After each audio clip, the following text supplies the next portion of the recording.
Halo guys, apa kabar kalian semua? Mimin di sini bakal melanjutkan alur cerita Sword Star. Disclaimer dulu bahwa kemungkinan besar ada perbedaan antara novel dan versi Donghuanya, tapi alur cerita utamanya tetap sama. Jadi tanpa ragu, Mimin akan membawakan alur ceritanya. Ini adalah krisis besar yang dapat memusnahkan semua ras di samudra semesta dan membawa umat manusia pada akhir. Pemimpin kota Primal memberitahu Lo Feng setelah melihat 3 dewa leluhur menghilang. Mungkin penting untuk membantu Guru Origin mendapatkan kembali kebebasannya. Tetapi dibandingkan dengan krisis besar ini, situasi Guru Origin tampak ringan. Jangan sekali-kali terpengaruh. Juga, sekarang kau hanyalah seorang Universe Master, tetapi kekuatan tempurmu sudah cukup kuat. Alisnya berkerut saat dia mengerutkan kening. Begitu kamu menjadi dewa sejati, kekuatanmu pasti akan meningkat beberapa level lagi. Setelah itu, akan jauh lebih mudah bagimu untuk menghadapi binatang sektor. Kau juga akan lebih percaya diri. Dan sekarang, tekad dari asal-usul alam semesta asli membimbingmu, mendorongmu untuk berperang. Apakah itu benar-benar karena ia sungguh-sungguh ingin binatang sektor mati, atau karena ia ingin meminjam upaya binatang sektor untuk menghabisi dan menghancurkanmu? Lagi pula, selain kapak besar, tidak ada dari kita yang benar-benar bertukar pukulan dengan binatang sektor sebelumnya. Dikenal sebagai eksistensi yang mewakili kehancuran, metode serangannya seharusnya benar-benar mengerikan. Bahkan, jika kau memiliki banyak tubuh, jika jiwamu dimusnahkan, maka berbagai tubuh lainnya akan musnah juga. Jika tekad asal mula alam semesta benar-benar ingin kau menghabisi binatang sektor, maka kau tidak perlu khawatir. Namun jika ia bermaksud meminjam bantuan dari binatang sektor untuk menghabisimu, maka kau perlu sangat waspada. Disinilah kamu tidak boleh lengah. Lagi pula, selama bertahun-tahun yang tak terhitung jumlahnya, bahkan jika binatang sektor benar-benar tak terhentikan, alam semesta asli akan hancur sendiri dan berubah kembali ke asalnya. Ketika yang terburuk sudah berakhir, ia masih bisa berevolusi kembali ke alam semesta asli. Kekuatan alam semesta bagi siapapun yang benar-benar mampu menghancurkannya dari tingkat dasar itu sama sekali tidak pernah terdengar. Jika memang begitu, lalu mengapa ia ingin menghabisi binatang sektor? Apakah itu nyata atau semuanya hanyalah bagian dari rencana yang lebih besar? Lo Feng mengangguk berulang kali sambil mendengarkan. Itu benar, binatang sektor melambangkan kehancuran, tetapi alam semesta melambangkan kehidupan. Binatang sektor akan membutuhkan waktu yang sangat lama untuk lahir, tetapi alam semesta asli terus mengalami kehancuran dan kelahiran kembali. Faktanya, alam semesta belum pernah benar-benar hancur sebelumnya. Ini karena bahkan binatang sektor tidak pernah benar-benar mampu menghancurkan alam semesta asli. Aku mengerti, kata Lo Feng sambil mengangguk dengan sungguh-sungguh. Bagaimanapun, Guru Origin sudah ditekan kalau pemimpin kota Primal. Jika bahkan kamu sedang dituntun menuju kehancuran oleh kemauan dari asal itu, tidak peduli seberapa yakinnya aku masih sangat sadar bahwa dalam aspek tertentu, aku tidak akan pernah sebaik kamu dan Guru Origin. Lo Feng tidak terburu-buru menuju tanah kegelapan. Lagi pula, menurut apa yang dikatakan oleh tekad asal, tempat itu harus dihancurkan sebelum era reinkarnasi ini. Betapa panjangnya satuan waktu era reinkarnasi. Lagi pula, Lo Feng bahkan belum hidup lebih dari 10 juta tahun. Dibandingkan dengan era reinkarnasi, itu adalah periode yang sangat singkat, sehingga tidak terlalu berarti. Inilah sebabnya mengapa Lo Feng punya lebih dari cukup waktu untuk mempersiapkan dirinya. Beberapa hari lagi berlalu di galaksi Bima Sakti, di dalam tanah suci Bima Sakti. Tubuh lautan Lo Feng duduk di menara 9 lantai. yang melayang di depan matanya. Sebelumnya, ia telah menyelesaikan pemahaman tahap ketiga dari sayap sawu. Namun seiring peningkatan level teknik rahasia, bahkan Lo Feng yang berada di Menara Bintang dapat memahami secara kasar seberapa dalam teknik rahasia di level yang lebih tinggi. Ia mungkin akan tinggal di sini untuk belajar dan memahami. Lo Feng juga berharap bahwa melalui pemahamannya terhadap berbagai teknik rahasia lainnya, ia juga dapat meningkatkan kemajuannya di jalur tubuh dewa. Pada jalur tubuh dewa, semua pemahaman tentang gen kehidupan pada kenyataannya memiliki kesamaan dengan teknik rahasia, yaitu permainan kasar badak dan beberapa lainnya. Semuanya memiliki beberapa tingkat hubungan satu sama lain. Apa itu guru? Lo Feng tiba-tiba menghentikan apa yang sedang dilakukannya. Dengan jentikan tangannya, ia mengambil sebuah token komunikasi.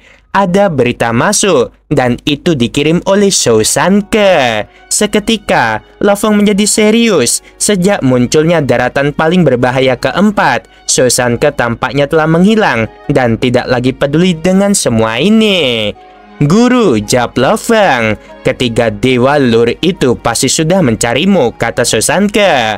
Lo Feng terkejut, tapi dia tetap menjawab, itu benar. Selain kamu, tidak ada orang lain yang bisa mereka cari, jawab Shou Sanke. Tapi kamu harus ingat ini, jangan terburu-buru pergi ke tanah kegelapan. Lagi pula, tempat itu adalah sarang binatang sektor. Akan ada banyak binatang sektor di dalamnya. Jika kamu sudah siap dan telah memutuskan kapan akan pergi untuk menghadapi mereka, datanglah cari aku sebelum kamu pergi. Lo Feng dipenuhi dengan ketidakpastian. Guru, mengapa ke tempatmu?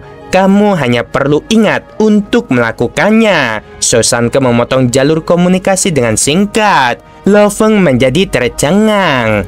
Apa yang terjadi? Dia mengerutkan kening saat mencoba memahami keraguannya. Sebelumnya, Shou Sanke biasanya dianggap sebagai seseorang dengan temperamen yang tenang. Dia juga selalu sangat khawatir tentang Lo Feng. Namun sejak munculnya tanah paling berbahaya keempat, Shou Sanke telah berubah. Bahkan di tengah-tengah peristiwa besar seperti itu, dia sama sekali tidak repot-repot mencari Lo Feng. Tapi kali ini, Shou Sanke berkomunikasi dengan Lo Feng secara tiba-tiba. Dan meskipun itu hanya percakapan singkat dengan satu instruksi, Lo Feng dapat merasakan bahwa gurunya kemungkinan besar masih sangat mengkhawatirkan dirinya. Sepertinya ada beberapa perubahan dalam temperamen guru, bisik Lo Feng. Mungkinkah itu karena dunia jin? Buku 9 jilid itu adalah kumpulan pengetahuan yang hilang dari dinasti jin yang seharusnya tidak diberikan kepada orang luar.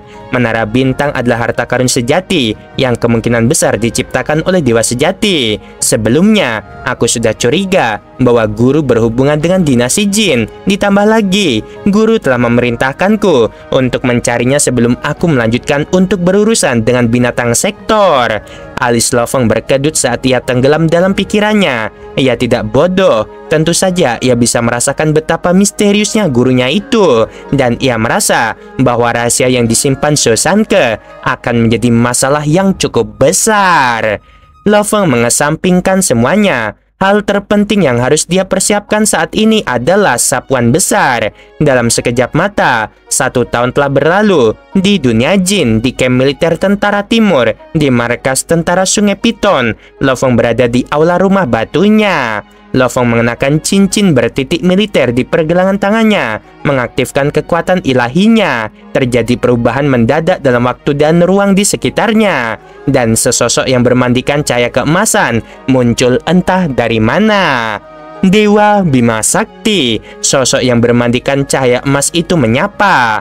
Tunjukkan padaku simulasi semua ahli hukum dan dewa sejati yang lulus seleksi untuk 4 pasukan utama yang telah aku selidiki sejauh ini. Perintah Lo Feng. Dalam setahun, dia telah melaksanakan sebanyak 6 putaran penyelidikan untuk memastikan bahwa dia terus mendapat informasi terkini tentang jumlah keseluruhan dan informasi apapun tentang makhluk agung dari aliansi pasukan bersatu dan tanah suci bulan ungu yang memasuki dunia jin.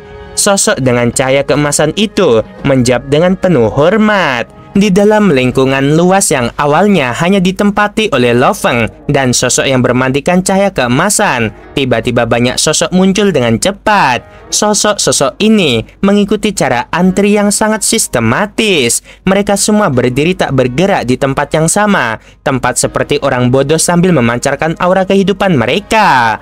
Di dunia senjata militer, relatif mudah untuk mensimulasikan aura kehidupan.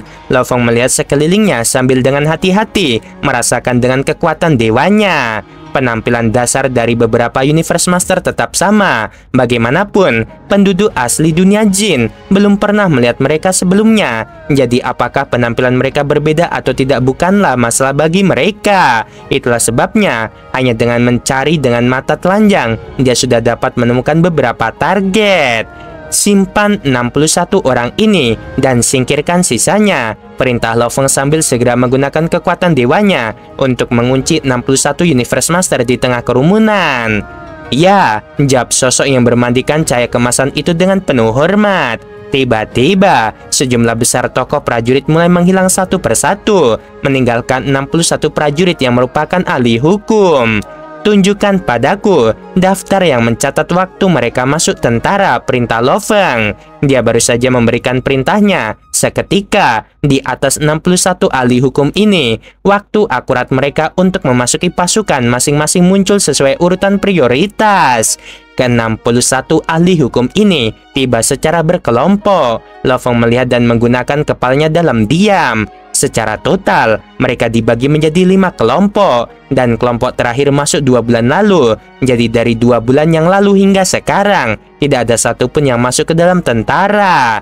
Berdasarkan apa yang telah diselidikinya selama setahun terakhir, selama bulan pertama era ketiga, ia hanya menempatkan jumlah rata-rata prajurit yang bergabung dengan tentara sebanyak 12 orang. Dari bulan kedua hingga ke-8, jumlah prajurit yang bergabung dengan tentara mencapai puncaknya. Seiring berjalannya waktu, pada tahap selanjutnya, jumlahnya jelas berkurang. Kemudian dalam 2 bulan terakhir, tidak ada lagi yang bergabung dengan tentara. Kurasa jumlah Universe Master dari Tanah Suci Bulan Ungu dan aliansi pasukan bersatu hampir mencapai batasnya, kata Lo Feng pada dirinya sendiri. Sepanjang tahun, Tanah Suci Bulan Ungu memiliki total 110 Universe Master yang bergabung dengan pasukan.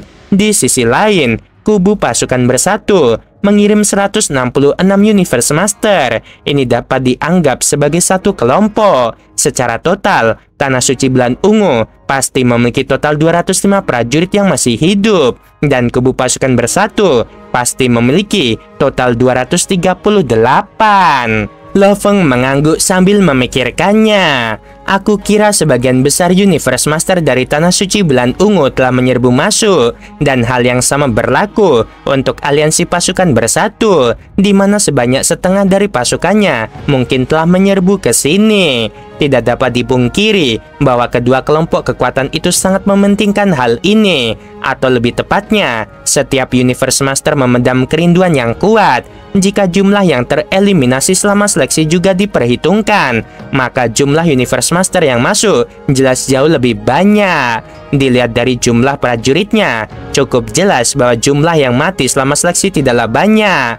Lo Feng mengangguk dengan hati-hati. Sepertinya, selama seleksi untuk para Universe Master dari Samudera Alam Semestaku, tingkat kematian mereka jauh lebih rendah daripada penduduk asli dunia jin.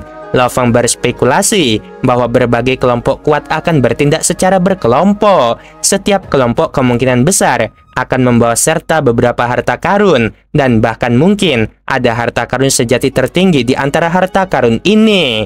Bagaimanapun, beberapa Universe Master dari berbagai kelompok yang memasuki dunia jin selama era pertama dan kedua telah melakukan pertukaran dengan harta karun sejati tertinggi ras mereka di titik-titik militer untuk memastikan bahwa mereka telah memaksimalkan manfaatnya. Tak perlu dikatakan lagi bahwa banyak harta karun sejati tertinggi di dalam samudera semesta adalah harta karun pada tingkat dewa sejati ruang hampa.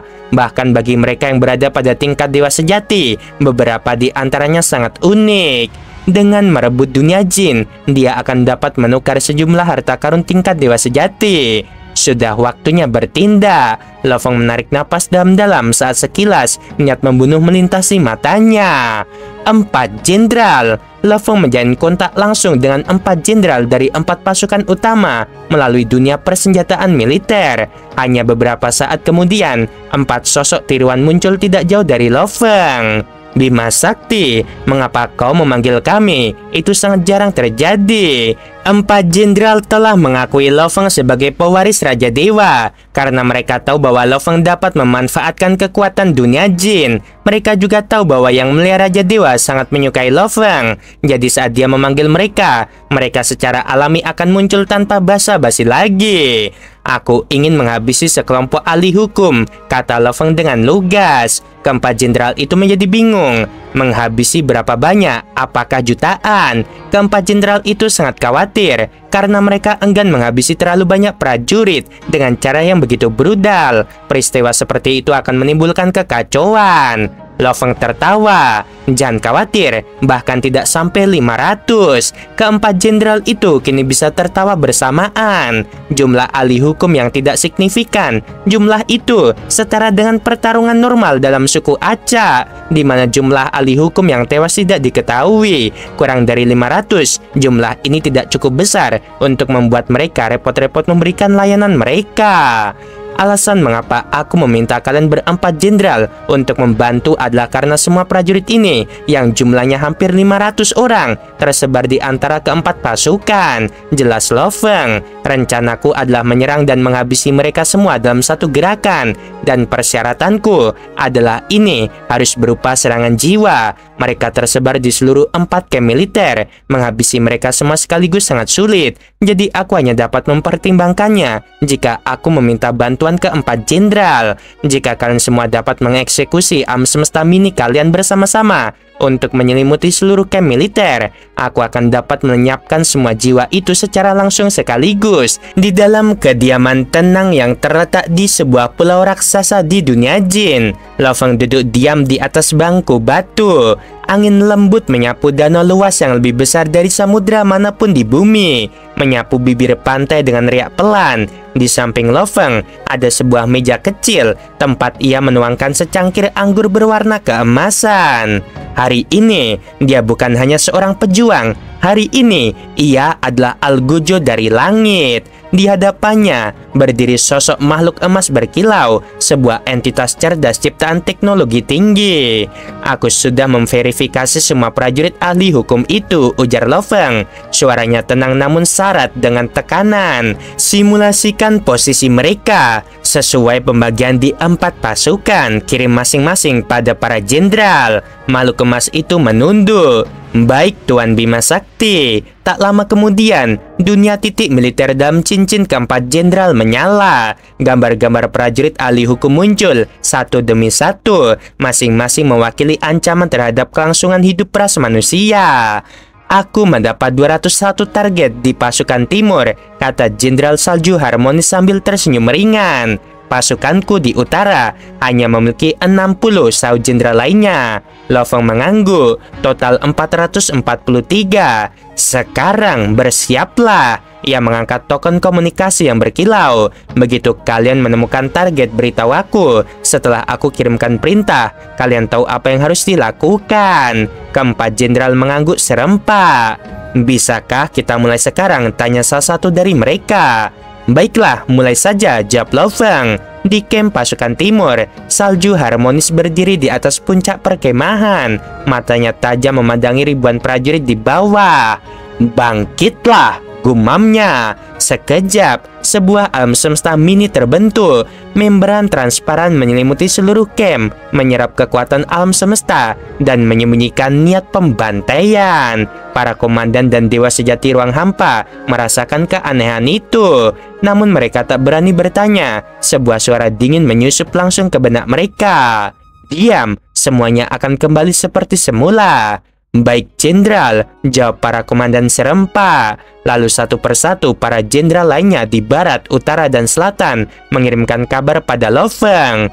Aku telah menemukan targetku, ujar Salju Harmonis. Target dikunci di Angkatan Darat Barat, siap menyerang dari utara. Target tersedia di selatan.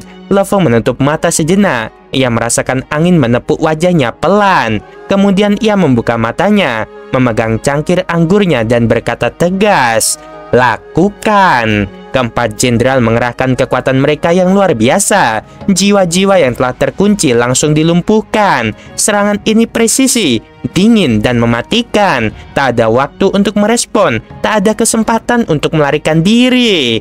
Puluhan bahkan ratusan Universe Master jatuh bagaikan lilin yang ditiup angin. Wush! Di markas ras robot alam semesta asli, dua makhluk raksasa tengah berdiskusi penuh semangat tentang warisan teknologi. Jika kita mendapatkan warisan tipe mesin itu, ras kita akan berkembang lebih pesat.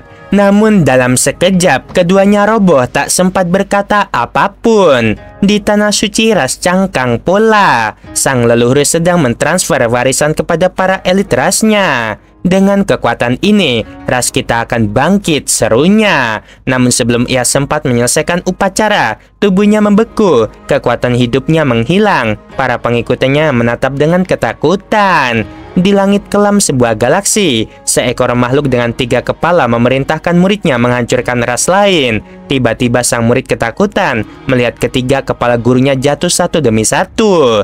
Beberapa Universe Master mati sendirian, beberapa roboh di hadapan para pengikut mereka, dan sebagian besar tak tahu apa yang sedang terjadi hingga semuanya terlambat.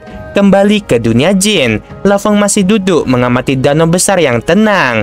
Ia menyeruput anggurnya, tak ada senyuman di wajahnya, hanya sunyi dan kelelahan. Semua target telah mati. Suara dari salah satu jenderal masuk ke token. Beberapa bahkan tak punya jiwa, tapi mereka tetap musnah. Lapor jenderal lain, tak ada yang selamat. Tubuh Lofeng sedikit bergetar. Akhirnya semua telah selesai, tapi tidak ada kebahagiaan di wajahnya. Hanya sorot mata tajam yang menyala-nyala, bukan karena kemenangan, melainkan karena kenyataan. Ia menuangkan sisa anggur ke tanah, melihat cairan merah itu mengalir di tanah seperti darah. "Kalian memang pantas mati demi manusia," bisiknya. Perang antar ras bukan tentang siapa yang benar atau salah. Ini tentang siapa yang bertahan dan siapa yang lenyap. Sebelum video berakhir, Mimin mau bilang sungguh membagongkan. Terima kasih.